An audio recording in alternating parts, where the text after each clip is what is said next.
Have you ever wondered why some people seem to bend reality to their will, while others remain trapped in cycles they can't escape, no matter how hard they try? There's an ancient phrase, whispered through mystery schools and etched into the tablets of time. As within, so without. A simple expression, yet it holds a power so profound, it could shatter everything you believe about the world around you. But here's the truth few ever grasp. This is not a poetic metaphor. It's a formula, an ancient law of creation. Your internal world is not just a reflection of your external reality.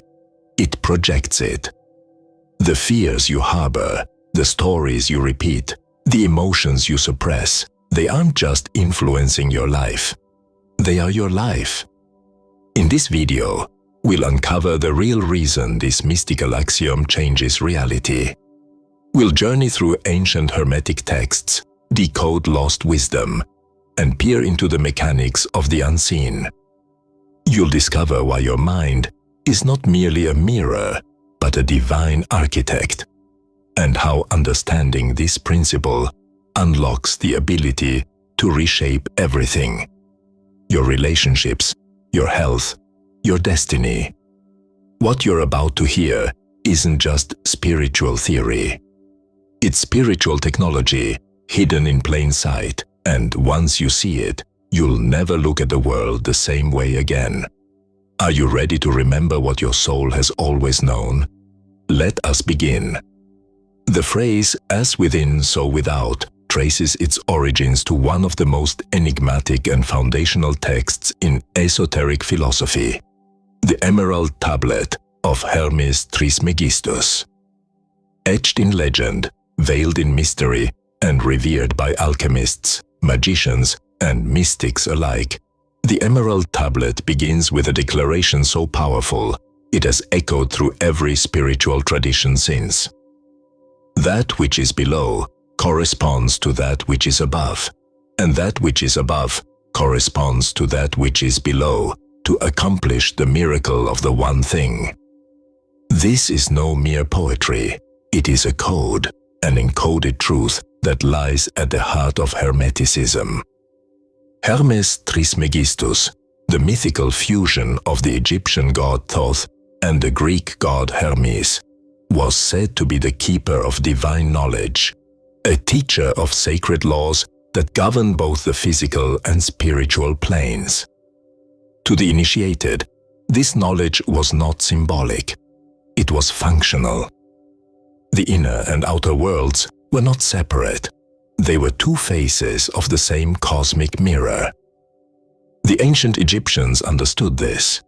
Their temples weren't just places of worship, they were alchemical laboratories of consciousness.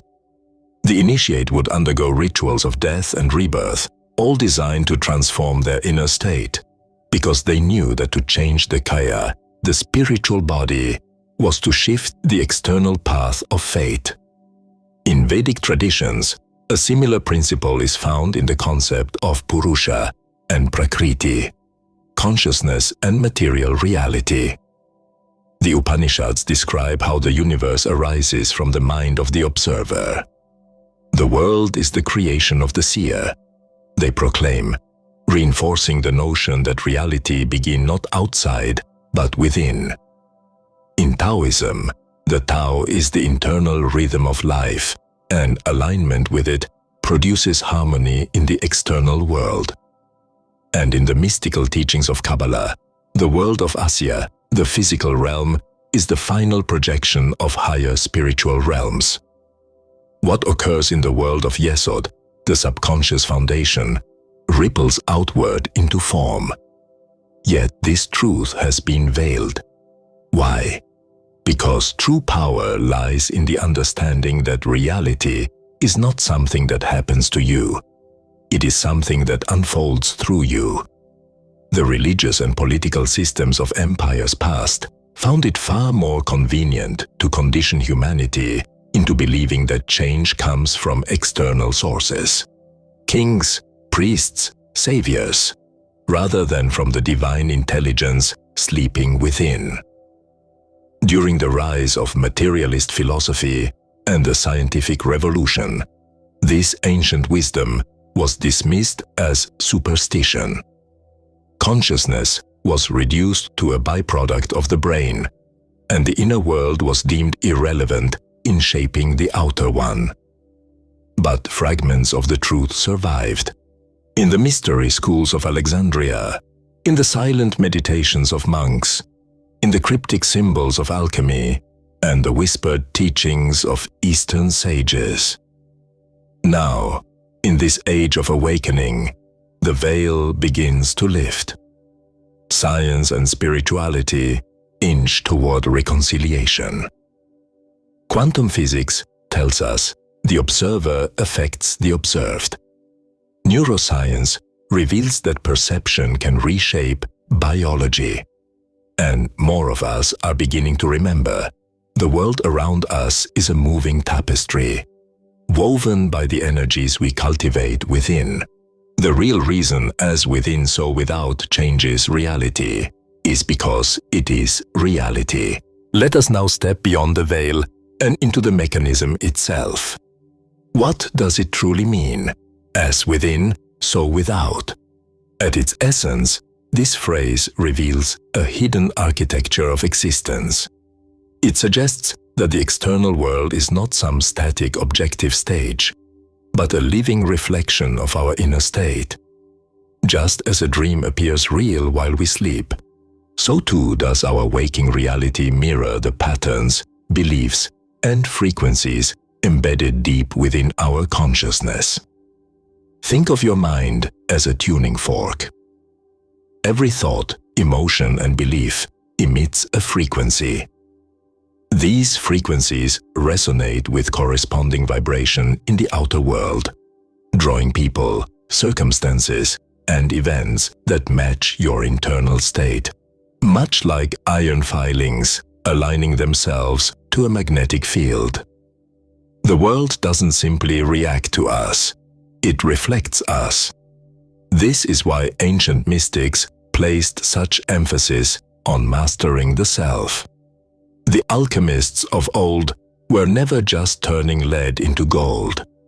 Their true aim was inner transmutation, turning the base elements of fear, ignorance, and ego into the gold of enlightenment. They understood that unless the inner world is purified, the outer world remains in chaos. Have you ever noticed that two people can walk through the same city on the same day and experience completely different realities? One sees hostility, danger, and scarcity. The other, opportunity, beauty, and synchronicity. It is not the world that differs, but the lens through which they perceive it. And more than that, the world conforms, subtly but surely, to their expectations, their vibrations, their being. This is not wishful thinking. It is a sacred feedback loop. The subconscious mind, where hidden beliefs and unresolved emotions reside, is the true architect of our external experiences. While we may consciously desire love, abundance, or peace, if our inner landscape is seeded with fear, unworthiness, or shame, the world around us will reflect those shadows until we confront and transform them. Herein lies the secret. The universe is not punishing you. It is showing you. Every challenge, every repeated pattern, every unwanted circumstance is not just a problem to be solved. It is a message to be decoded. A mirror held up to the soul, whispering, "This too is you." And the moment you shift within, reality begins to rearrange without, subtly at first, then unmistakably. But what if the mirror lies? What if the reflection we see isn't just our own creation, but also a distortion, filtered through ancestral wounds, cultural programming, and forgotten memories buried deep in the soul? This is where the mystery deepens. As within, so without is not a simplistic affirmation of self-blame or blind manifestation. It is a paradox, a riddle that requires inner silence to decode. The ancients knew this. In the Hermetic texts, it is said that the outer world is not just a reflection, but a projection of both the personal and the collective unconscious.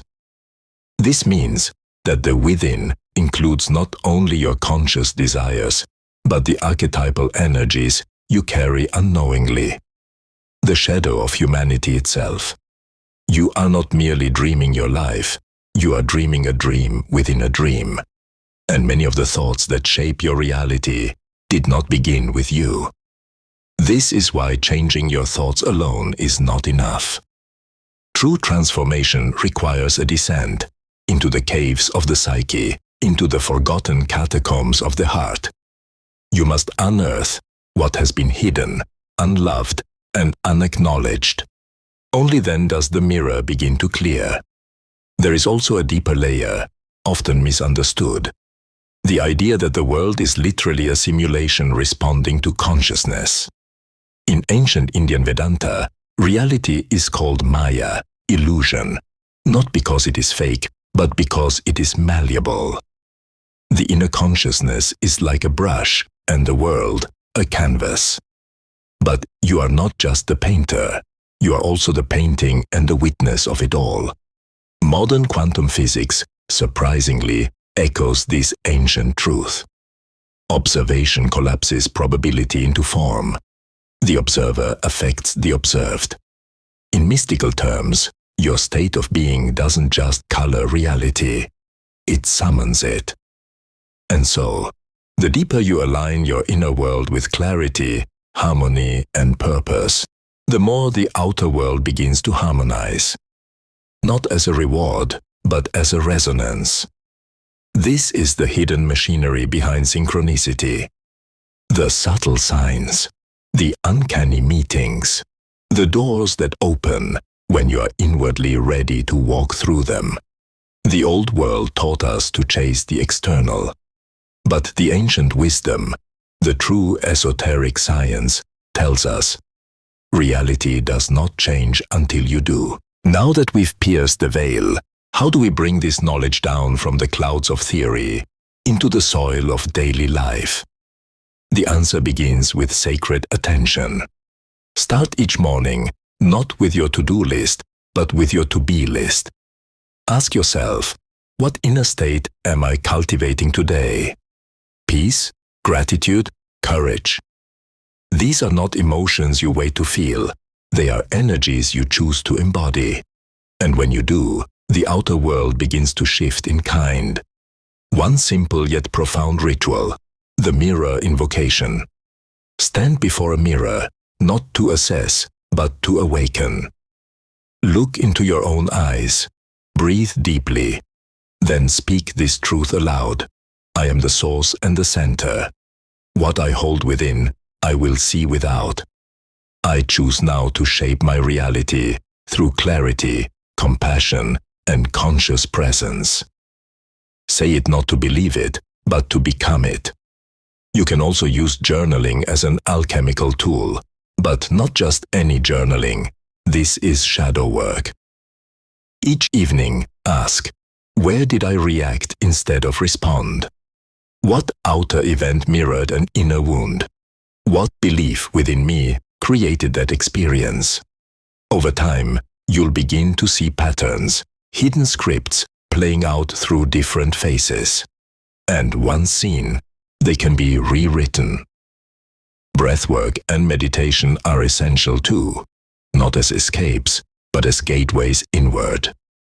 In stillness, you reconnect with the field of awareness where reality takes shape.